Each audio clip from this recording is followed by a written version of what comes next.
സഹോദരന്മാരെ, ചെറുപ്പക്കാരെ, യുവാക്കളെ, കൈകളിലുള്ള ഈ ഉപകരണത്തിൽ കാഴ്ചകൾ പലതും വരും. ചില സോഷ്യൽ മീഡിയയിൽ ചില ആപ്ലിക്കേഷനുകൾ നിങ്ങൾ തുറന്നാൽ വൃത്തികേടല്ലാതെ നിങ്ങളുടെ കൺമുന്നിൽ വരികയില്ല. പ്രിയമുള്ളവരെ, അത്തരം വൃത്തികേടുകൾ നമ്മുടെ ഹൃദയം നശിപ്പിക്കുന്ന, നമ്മുടെ ഈമാൻ ഇല്ലാതാക്കുന്ന വൃത്തികേടുകൾ നോക്കുമ്പോൾ സഹോദര, നീ അറിയുക, അല്ലാഹു നിന്നെ കാണുന്നുണ്ട്. ഏഴാകാശങ്ങൾക്ക് മുകളിൽ റബ്ബ് നിന്നെ കാണുന്നുണ്ട്. ഒരു ചെറിയ കുട്ടി നിന്നെ നോക്കിക്കൊണ്ടിരിക്കവേ നീ ആ വൃത്തികേട് നോക്കുമോ? എന്റെ റബ്ബിനെ, ആ കുട്ടിയുടെ വില പോലും നിനക്കില്ലാതായി പോയി. വലിയ ആളുകളുടെ മുന്നിൽ നീ ബഹുമാനിക്കുന്നവരോട് അവരുടെ മുന്നിൽ വൃത്തികേട് ചെയ്യാൻ നിനക്ക് ലജ്ജ തോന്നുകയില്ലേ?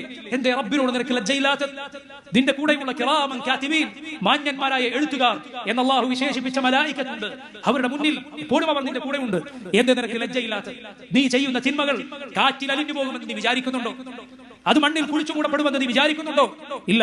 തിന്മകളുടെ അനന്തരഫലം നാം അനുഭവിക്കേണ്ടി വരും. വിചാരിക്കാത്ത രൂപത്തിലായിരിക്കും. സമ്പത്തിൽ, സന്താനങ്ങളിൽ, ഇണകളിൽ, ആരോഗ്യത്തിൽ, ദീനിൽ, അറിവിൽ, ഇതിലെല്ലാം തിന്മകളുടെ അനന്തരഫലം ഉണ്ടായേക്കും. അല്ലാഹുവിനെ സൂക്ഷിക്കുക. ഇത്തഖുല്ലാഹ്, അല്ലാഹുവിനെ സൂക്ഷിക്കുക. ഇത്തഖില്ലാഹ ഹൈതുമാ കുൻത്, എവിടെയായിരുന്നാലും അല്ലാഹുവിനെ സൂക്ഷിക്കുക.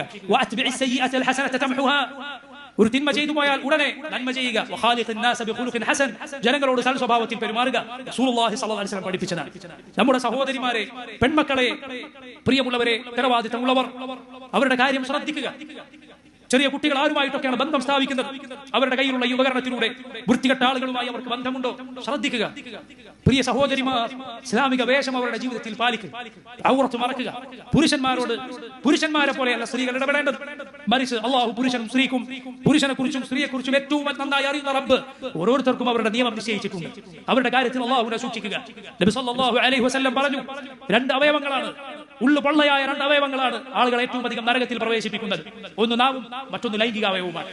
സൂക്ഷിക്കുക സഹോദരങ്ങളെ.